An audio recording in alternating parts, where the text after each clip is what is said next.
ज़मानो त कर तूं छो भाऊ वते तो भुलायो रोवण तुंहिंजो न सजी हुई भाकुर पाए खणंदी हुई अॼु तंहिंखे वते थो रंजायो छो भाऊ तंहिंखे वते थो रंजायो नंढपण में अमर तुंहिंजी कयो केॾियूं तोसां चङायो उहो यादि ज़मानो त कर तूं छो भाऊ वते थो भुलायो रोवण तुंहिंजो न सजी हुई भाकुर पाए खणंदी हुई अॼु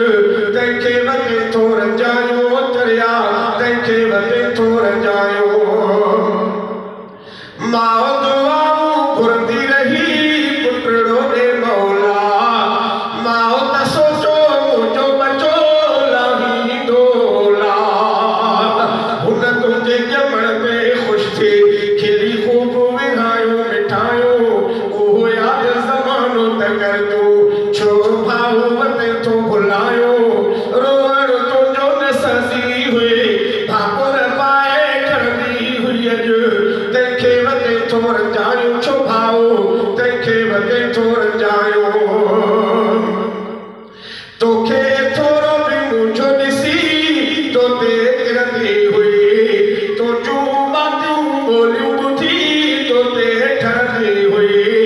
ऐं प्यार मथनि प्यारे तोखे सीधे वते पई लायो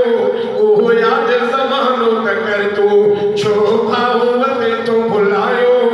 रोवण तुंहिंजो न सजी हुई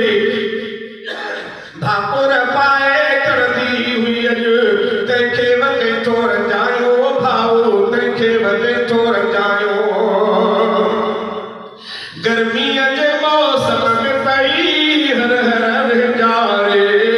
हर हर तुंहिंजा वेस मटे तोखे सिंगारे